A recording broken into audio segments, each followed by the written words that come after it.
You know, the train world is a very big world, as you guys know. There's everything from the high end to the stuff we're doing in this store and other stores like it around the country, our retail program, mass retail program. On the high end, we feel really good. It's probably for the first time in maybe a decade that we've really gotten our effort coordinated. The Vision line, I think, is the best stuff that's ever been done. That's a bold statement. I don't mean by us, I mean ever been done. It's the coming together of the consistency and robustness of TMCC with the legacy features and system that have been added that I think give it a whole other dimension of realistic play and things you can now do with your trains, and more important, the platform for many more things that can be done in the future.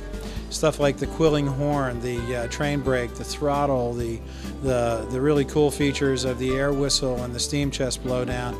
Everything to make the more realistic and more enjoyable experience. So on the hobby side, we feel really good and really strong. And you know, that's a big part of it for us. On the mass side, the pop cultural side, we're standing in the middle of our commitment to reach more people, show more people. In this very store, you'll find any number of kids with their faces pressed up against the glass or standing in front of the trains and falling in love with trains the way every hobbyist did at one point. So we feel good about that. We're in major big box stores from Target to JCPenney, Walmart, Bed Bath & Beyond, Hobby Lobby. So we've never had more exposure, not never, but not in the last half century. And we feel that that also helps the hobby. So we feel good on both sides of our business.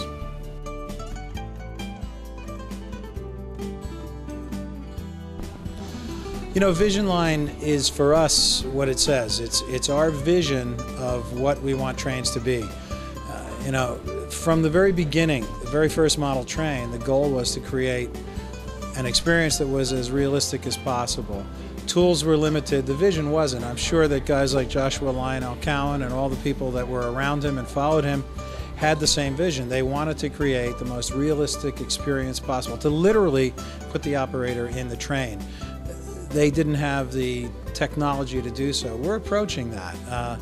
Vision system, the Vision products really create as close to being in the train experience as is humanly possible to do at this time in our scientific history, and we hope to keep going with it.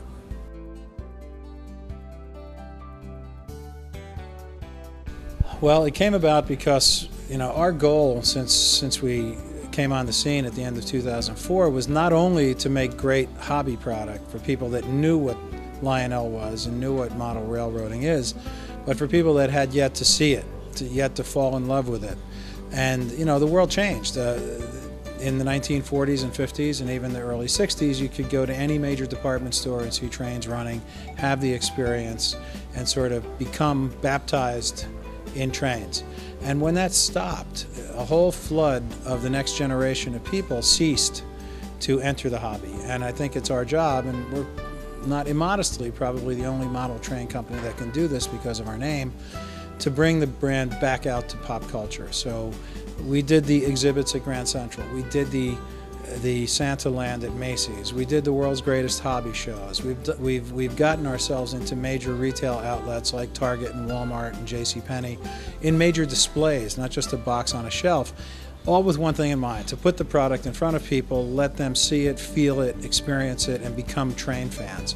This store is really the next step, because we feel that just like American Girl, which for girls and mothers is a tremendous experience of bonding, being together, participating in something that is wholesome and good and educational even, we feel that Lionel has the opportunity to be that for boys and fathers. Our company's about adventure. I mean, Lionel, the thing that hooks people is the adventure.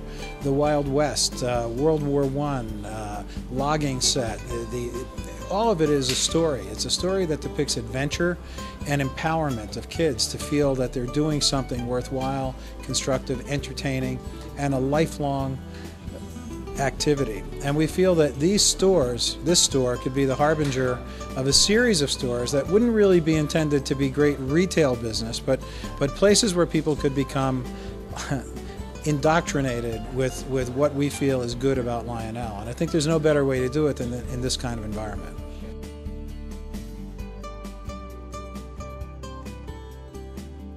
Well, I think everything we do in pop culture, whether it's a program in Macy's or Walmart or Target or JCPenney or anything like that, is a way to sort of put a road in front of people and to let kids go down that path.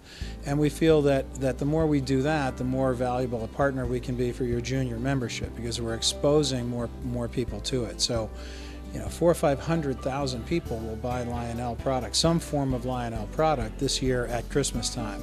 And my goal is that in the future, every one of those things sold has some invitation to participate in the junior membership program.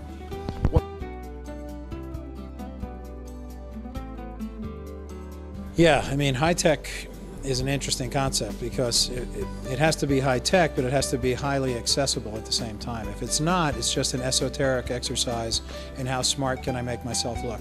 So when we design our systems now, the first question is, what's it going to do? Don't tell me about how it's going to interact with this chip or that board, and tell me what somebody's going to be able to do with that feature that's going to add to their excitement, enjoyment, and desire to be involved with us for the rest of their lives. And that's not just for high-end users. I feel that the real dividend of the Vision program and the Legacy program is that the features we're developing now are adaptable to sets. They're adaptable to a $60 play set. They're adaptable to an early O-gauge starter set. And I feel that the technology is the bait, so that a kid can find that all the skills they have, which God knows we don't have at our age, but they do, are very compatible with the features we have in our trains and very enjoyable.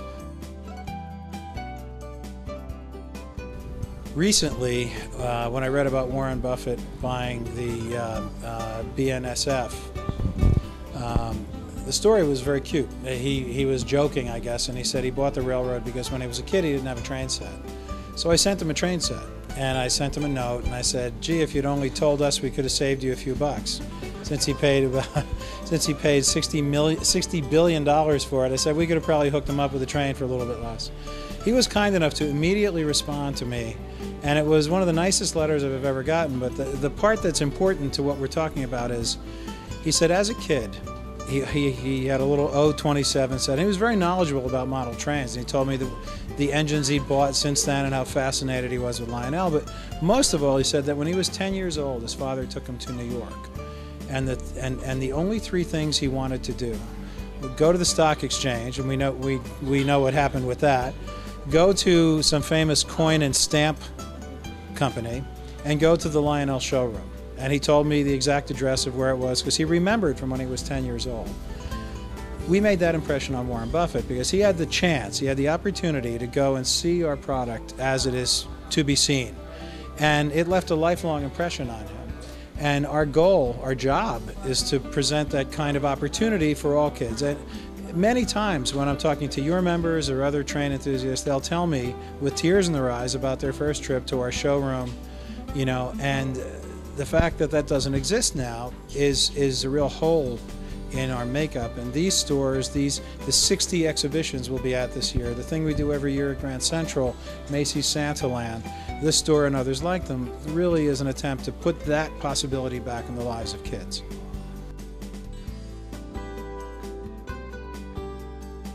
Yeah, I mean, we're really fortunate in that we're a media magnet. I mean, we don't even try very hard, and things like the Today Show on Monday. I mean, last year was the first year they did that, and we actually set up a train layout outdoors, and if you watch it, the fascinating thing was what was supposed to be maybe a 40 to 60 second thing turned into 8 minutes, because everybody in the crew, the newscasters, the weatherman, all got together and we're looking at the trains going, oh my God, look at this still exists. And they finally had to just say, enough of this, we have to go to the weather. And the same thing happened this year, and that tells me a lot of things. One, I'm very happy for the exposure, but two, we have the ability, we have maintained the ability for 110 years to captivate people, whether they're 8 years old or 80 years old and everybody in between. And our job is real simple. We have to put it out in front of people. So at the end of 2004, when I got to the company and I looked around and I didn't see us at Christmas, I said, this is clearly something we have to work on.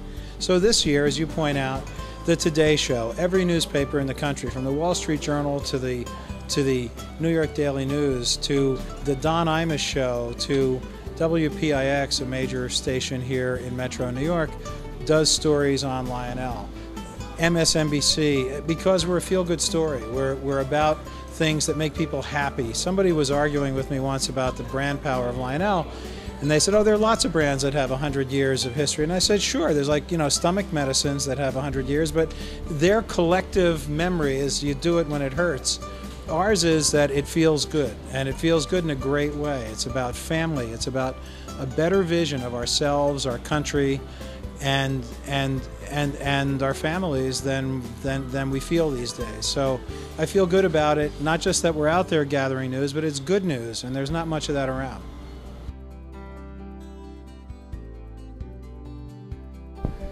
I think the future has very few limits. Our initiatives on the media side really are the next step in this retail stuff you see. We're working with CAA, the large and famous entertainment talent agency. I hope to see a Christmas movie or two by then, a large-scale, big feature film. I hope to see some stuff on TV. I hope to see things like our direct-to-DVD return to Lionelville, more of that, all in the way of pointing the way for more people to our hobby. I think the hobby itself will be stronger. I think we'll continue with our tech program to create better, better and more playful products. And I think our consumer program to get more people into the hobby will be in fruition in terms of media, which I believe drives everything.